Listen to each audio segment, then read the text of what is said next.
तर सुरुवातीपासूनच लाडकी बहीण योजना ही लाडक्या बहिणींना त्यांच्या आयुष्यामध्ये आनंदाचे काही क्षण महायुतीचं सरकार देऊ शकले म्हणून ती त्यांना रुचली आहे। पण विरोधकांना सुरुवातीपासूनच त्या ठिकाणी ही योजना ही त्यांच्या कुठेतरी नजरेमध्ये खुपत आलेली आहे। साधारणपणे या संदर्भातला आम्ही वारंवार राज्याचे मुख्यमंत्री फडणवीस साहेब असतील, उपमुख्यमंत्री शिंदे साहेब असतील, अजितदादा असतील आणि विभागाची मंत्री म्हणून मी सुद्धा असेल, आम्ही साधारणपणे माध्यमांना वेळोवेळी या संदर्भातली माहितीही देत आलेलो आहोत। पण बऱ्याचशा वेळेला असं होतं की काही एखादी गोष्ट आली की त्या संदर्भातला एक गैरसमज या योजनेच्या बाबतचा निर्माण करण्याचा वारंवार हा प्रयत्न होत आहे। साधारणपणे ही योजना 28 जून 2024 मध्ये त्या ठिकाणी घोषित झाली। 1 जुलैपासून त्या संदर्भातले फॉर्म भरण्याची सुरुवात झाली। पहिल्या टप्प्यातले 2-3 महिन्याची लाभार्थ्यांची संख्या साधारणपणे 1,33,00,000 होती, जे 17-18 ऑगस्ट 2024 मध्ये लाभ आम्ही वितरित केला। त्याच्यानंतर 15 ऑक्टोबरपर्यंत त्याच्या रजिस्टरच्या संदर्भातली जी काही मुदत होती ही त्या ठिकाणी सरकारच्या वतीने देण्यात आलेली होती। आणि या आधी सुद्धा प्रत्येक वेळेला ज्या वेळेला आम्ही स्क्रुटिनी ही जी प्रक्रिया आहे ही साधारणपणे सातत्याने चालणारी प्रक्रिया आहे। याचं कारण असं की वेगवेगळ्या विभागाचे जे डेटा असतात याचा ॲक्सेस त्या पर्टिक्युलर डिपार्टमेंटलाच असतो, त्या विभागालाच असतो। आज महिला व बालविकास विभाग जो आहे हा कृषी विभागाचा किंवा माहिती व तंत्रज्ञान विभागाचा किंवा अन्न व नागरी पुरवठा विभागाचा डेटा हा ॲक्सेस करू शकत नसतं।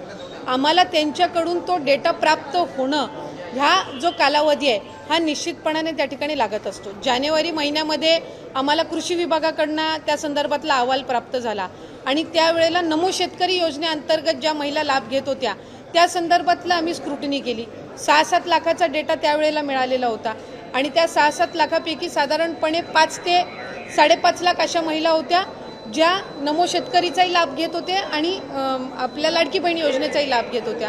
म्हणून त्यांना नमो शेतकरीचा लाभ हा 1000 रुपयाचा जो आहे तो चालू राहिला आणि लाडकी बहीणचा आपण त्यांना 1500च्या ऐवजी 500 जे आपण GR मध्येच नमूद केलेला आहे की तुम्हाला टोटल 1500चा लाभ हा शासनाच्या योजनांमधनं मिळेल।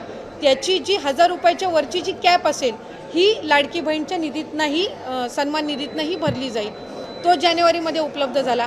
मधल्या कालावधीमध्ये आम्ही साधारणपणे 8 लाखाचा जो सेवार्थचा आहे त्याच्यापैकी 8 लाखापैकी 2 लाखाचा आम्हाला त्या ठिकाणी उपलब्ध झाला।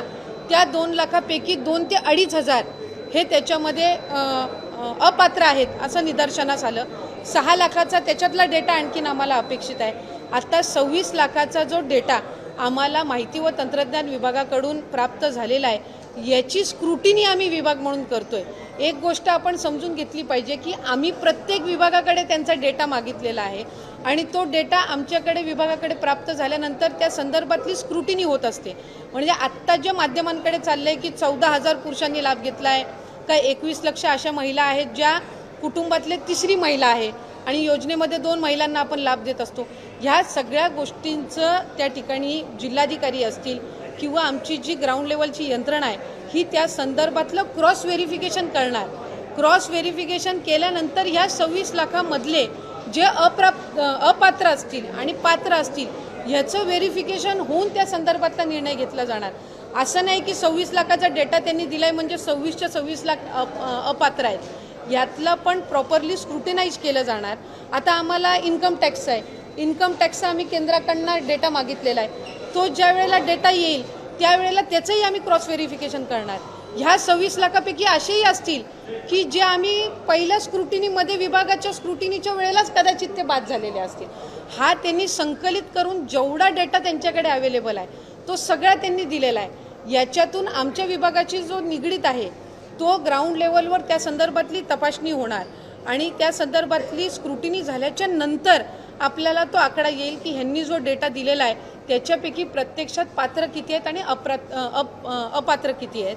आणि आत्ता जो आपल्याला साधारणपणे जो काही 14,000 पुरुषांनी लाभ घेतलेला आहे किंवा काय ह्या संदर्भातली सुद्धा जिथपर्यंत आमच्याकडे ग्राउंड रिपोर्ट येत नाही तिथपर्यंत हे आकडे जे आहेत हे IT विभागाने आम्हाला दिलेले आहेत।